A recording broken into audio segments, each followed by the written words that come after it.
और आपको लेकर चलते हैं रायपुर, जहां से बड़ी खबर आ रही है। साई कैबिनेट का बड़ा फैसला, स्थानांतरण पर लगी रोक हटी। 2025 स्थानांतरण नीति को मंजूरी मिली, तो अब राहत की सांस उन तमाम अधिकारियों को स्थानांतरण के लिए जो बहुत लंबे समय से बाट जो रहे थे। रोक लगा दी गई थी, लेकिन अब एक बड़ा फैसला यहां पर लिया गया है सरकार की ओर से। फैसला ये कि स्थानांतरण पर जो रोक लगी थी वो हटा दी गई है। साल 2025 की स्थानांतरण नीति को मंजूरी मिल गई है। तो बता दें, आज साई कैबिनेट की एक अहम बैठक मंत्रालय में आहूत की गई थी, जिसमें पहले से ही अंदेशा ऐसा लगाया जा रहा था कि कई बहुत बड़े फैसलों पर मुहर लग सकती है। कोई बड़ा फैसला इस बैठक के दौरान लिया जा सकता है, और एक बड़ा फैसला ये लिया गया है कि अब स्थानांतरण पर जो रोक लगी गई थी वो हटा दिया गया है। साई कैबिनेट ने मिलकर ये बड़ा फैसला लिया है।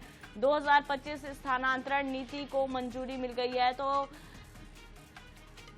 जो कर्मचारी हैं, अधिकारी हैं, उनके लिए ये एक बड़ी राहत भरी खबर है। स्थानांतरण पर रोक लगने की वजह से तमाम तरह की बातें भी निकलकर सामने आ रही थी, इसका विरोध भी होता रहा, लेकिन अब इस पर से रोक हटा दी गई है। तो साई कैबिनेट में ये बड़ा फैसला लिया गया है। स्थानांतरण पर जो बैन लगी थी वो हटा दी गई है। तो नई तबादला नीति 2025 यहां पर लागू कर दिया गया है। तो बड़ी और राहत की खबर, साई कैबिनेट में ये बड़ा फैसला लिया गया है। बता दें कि आज रायपुर में साई कैबिनेट थी, कई अहम फैसले लिए गए। एक फैसला ये भी रहा जिसमें नवा रायपुर स्थित मंत्रालय भवन में ये बैठक आयोजित की गई थी, जहां पर कई महत्वपूर्ण फैसले लिए गए। स्थानांतरण नीति पर रोक जो लगी थी उसे हटाने को लेकर ये एक बड़ा फैसला जो है वो साई कैबिनेट में लिया गया है।